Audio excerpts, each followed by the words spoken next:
G'day, welcome to Walking Through the Word. My name's James Hornby. I'm the lead minister of the All Saints Anglican Network. So join me as we walk through the Word, each week unpacking a portion of the Bible, and feel free to comment, to ask questions, to get involved, and we'll work through this together. I'm so glad you can join us. Duck inside as we get on to the next episode. Welcome to Looking Through Luke. We pick it up today, having spent some time looking and grappling with the angel's message to Mary. The angel Gabriel has appeared to Mary and told her that she has found favour with God and that she's going to conceive and give birth to a son whom she'll call Jesus. And this son, Jesus, will in fact be the Son of God. He will be the Most High. He will have a kingdom that lasts forever. And Mary has engaged with that and said to the angel, "Let it be unto me as you've said." And the angel then has disappeared. We see then the next part of Luke's story, and remember he's writing to Theophilus to help persuade him of the truth and certainty of what he's already heard. The next part of the story is actually how Mary responds to the news that she's been given. Let me read from verse 39 through to 45. At that time, Mary got ready and hurried to a town in the hill country of Judea, where she entered Zechariah's home and greeted Elizabeth. When Elizabeth heard Mary's greeting, the baby leaped in her womb, and Elizabeth was filled with the Holy Spirit. In a loud voice she exclaimed, "Blessed are you among women, and blessed is this child you will bear. But why am I so favoured that the mother of my Lord should come to me? As soon as the sound of your greeting reached my ears, the baby in my womb leaped for joy.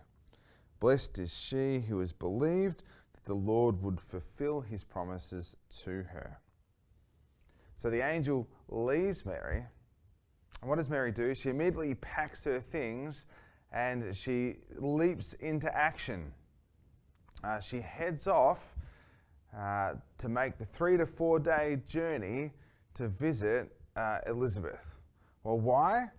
Well, I think there's a couple of reasons why. Firstly, one of the pieces of information that the angel gave Mary was that in verse 36, Elizabeth, your relative, is going to have a child in her old age. So Mary's trying to make sense of what the angel has told her and whether or not it's true. And the angel says, actually, one of the pieces of evidence, one of the signs, is that your relative, who's unable to have children because she's too old, is in fact already 6 months pregnant. She's already conceived. So I think Mary, to this news, packs up and goes to visit her relative precisely to see. This is part of the confirmation to her of the truth of what the angel has told her. He's revealed that her relative's pregnant, so she wants to see it for herself. And upon seeing it, she will know, actually, there's another brick in the wall, there's another piece of evidence that points to the truth of what she's been told for her own life concerning the son that she will bear. The second reason I think Mary hurries off to meet with her relative, Elizabeth, is because of the solidarity. It's a very unusual thing for an old woman unable to conceive to suddenly have a child. It's a very unusual thing for a young teenage girl to conceive whilst being a virgin. And Mary knows, as we said last time, that as an engaged girl who's now pregnant, when news gets out, she's going to be disgraced. She's going to be shamed. She's going to be ostracized. Joseph, in all likelihood, is going to divorce her. So here is, in Elizabeth, the other person in the world who's safe. The one person in the world that won't think that she's crazy. The one person in the world who's likely to understand. Elizabeth is going to be a source of comfort and assurance to Mary through what could be a really difficult time. So off she heads, and she goes and she visits Elizabeth and Zechariah. And in some senses, if we zoom out again, what we see is the work of God in all of this. Here are two birth stories. The angel Gabriel's been busy. He appeared to Zechariah and told him what's happening. 6 months later, he appears to Mary.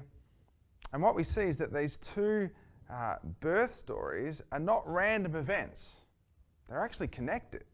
They're part of a bigger plan, a bigger purpose. And we get a sense of that as these two stories merge, as they come together. So after her travel, as I said, 3 to 4 day journey, Mary enters into Zechariah's home and greets Elizabeth. And we read that when Elizabeth heard Mary's greeting, the baby, that is John, leaped in her womb. And Elizabeth was filled with the Holy Spirit. Now, in this context, to be filled with the Holy Spirit means that she's going to speak as a prophetess, as someone who speaks the words of God. What Luke's trying to tell us here is that what comes out of Elizabeth's mouth next is actually a revelation of God's mind. It's a revealing of what God himself thinks. Well, what does God himself think? This is it. Blessed are you, Mary, among women, and blessed is the child that you will bear. Blessed are you, Mary, among women. To be blessed is to receive a special favour. What is this favour? Well, it is to bear the deliverer of Israel. It is to bear the Messiah, to bear the one who will save not only Israel, but all humankind. That's an incredible favour, an incredible privilege, an incredible blessing. It's a blessing that actually outweighs the possibility of disgrace. It makes light the heaviness of being ostracized and shamed.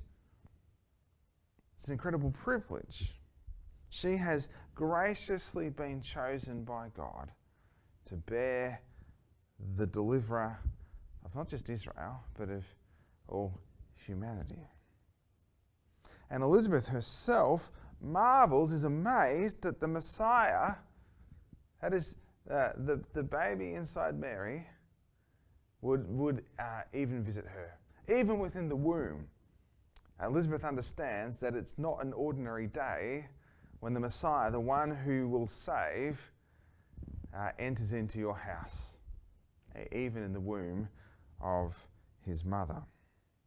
That's why Elizabeth exclaims, "Why am I so favoured? Why am I so favoured that the mother of my Lord should come to me?" She goes on, "As soon as the sound of your greeting reached my ears, the baby in my womb leaped for joy." Well, just as Elizabeth's pregnancy is a sign for Mary that the angel's words to her are true, so Elizabeth sees the kicking and the movement of her baby within her womb as a sign of what's happening in Mary's life, as a sign to Elizabeth that these words are true, that these events are real. And finally, Elizabeth finishes, "Blessed is she," that is, blessed, the recipient of special favour, is she who has believed that the Lord would fulfill his promises to her. One of the great contrasts in these two miraculous birth stories is the disbelief of Zechariah. Remember, he's in the temple and the angel Gabriel appears to him, and he doesn't believe. And so Gabriel says, well, actually, because you haven't believed, you're going to remain mute. You're not going to be able to speak until the baby's born. Well, in contrast to Zechariah's unbelief, Mary has believed. Let your word to me be fulfilled. I'm the Lord's servant. Well, says Elizabeth, you're blessed, Mary, because you have believed that the Lord would fulfill his promises. And blessing, that is the favour of God, is actually grounded in believing that he will bring his promises to completion. Blessing comes to the one who believes God. Now, Luke is writing to Theophilus to assure him that what he's heard is in fact true, but it's also a comfort to us that the blessing of God, the favour of God, actually is the result or the outworking of believing that God will bring his promises to completion. And throughout the Gospel of Luke, the story of Jesus' life, we will see some incredible promises that Jesus makes to those who trust and believe him. And the blessing itself from God comes to us when we hold on to those promises, when we take them to be true. And we're going to work through together to uncover what those promises are and what the ramifications or the outworkings of those promises are for those who believe. You might be watching today thinking, well, look, I'm not sure I do believe. Or I believe and I'm hanging on to my belief and I think this is true, but I don't feel blessed. I don't feel like there's any special favour.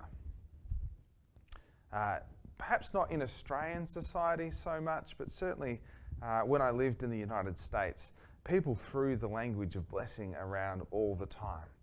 I got a promotion at work, I'm so blessed. Or someone would receive a sporting award. I'm so blessed to receive this award. And often the word blessing is used in connection with material wealth and gain, with prosperity. Well, actually, when we understand that the word blessing is connected with God's good pleasure, we realize that we can experience his good pleasure regardless of our external circumstances. No matter what's happening to us, no matter what we're going through, we can know that we are favoured, that we are blessed, that we have his good pleasure. How do we receive that? Because we trust him. And he promises that as we trust him, he will bestow upon us his blessing. And that's seen most clearly in his grace, in his mercy, and in his love. He loves you so much. So wherever you're at today, know that the blessing of God upon you, if you hold on to and believe in his promises, is his great love for you. He will not let you go.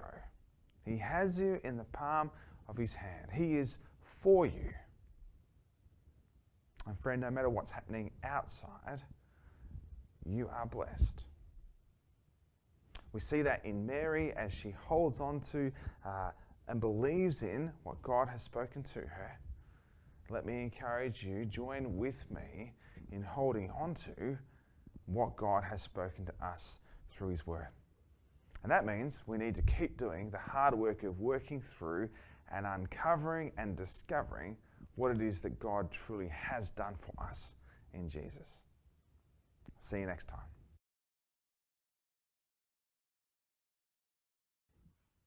Thanks so much for watching, and if you made a comment, thanks for participating. Open to suggestions too, so let us know what would be helpful. If you did get something out of it, I'd love it if you just like and subscribe to our channel. Hit the like bell notification, hit the like. What it does, it really helps the YouTube algorithm and gets these out to more and more people. So we're not trying to build a massive following or a massive channel. We're actually just trying to communicate the truth of who Jesus is. And if that's something that resonates with you, we'd love your support by doing those two simple things. Thank you. See ya.